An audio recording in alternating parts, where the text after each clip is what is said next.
May hapon, diri sa Ebanghelyo karon, mabasa nato ang golden rule. Unsay giingon ni Jesus, buhata sa uban ang buot ninyo nga buhaton nila kaninyo. Well, actually, dili na bag-o sa unang panahon.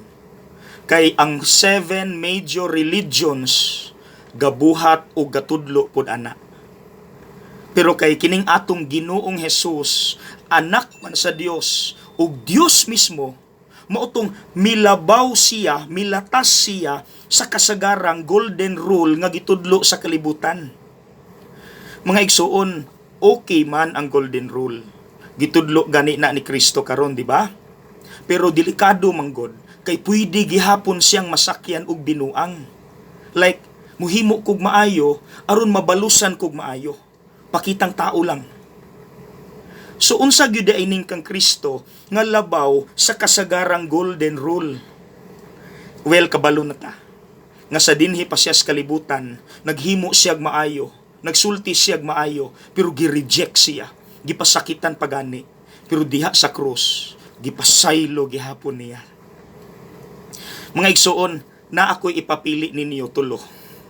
Number 1, ni ay klase sa paghatag nga bisag wala ka ga-expect something in return, pero di gyud malikayan, mubalos gyud sila from their hearts. Example, ginikanan. Kabalo ko mga ginikanan, wala mo ga-expect og something in return sa inyong pagpadako sa inyong mga anak, di ba?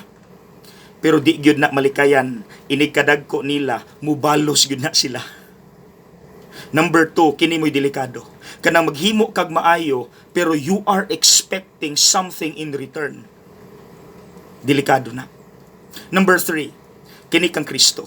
Kanang naghimo kag maayo ngadto sa usa ka tawo nga wala gyud kag ga-expect something in return, kay sigurado ka 100% kanang tawhana nga imong gihimuag maayo di gyud na kabalos. Asa ta aning tulo mga igsuon. And I challenge you, ato kang sulayan ang number 3.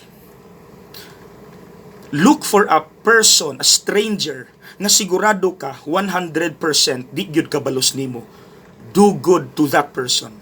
And I swear, you will experience kanang kalipay, kanang fulfillment nga dili ka kasabot kay haskang ninduta.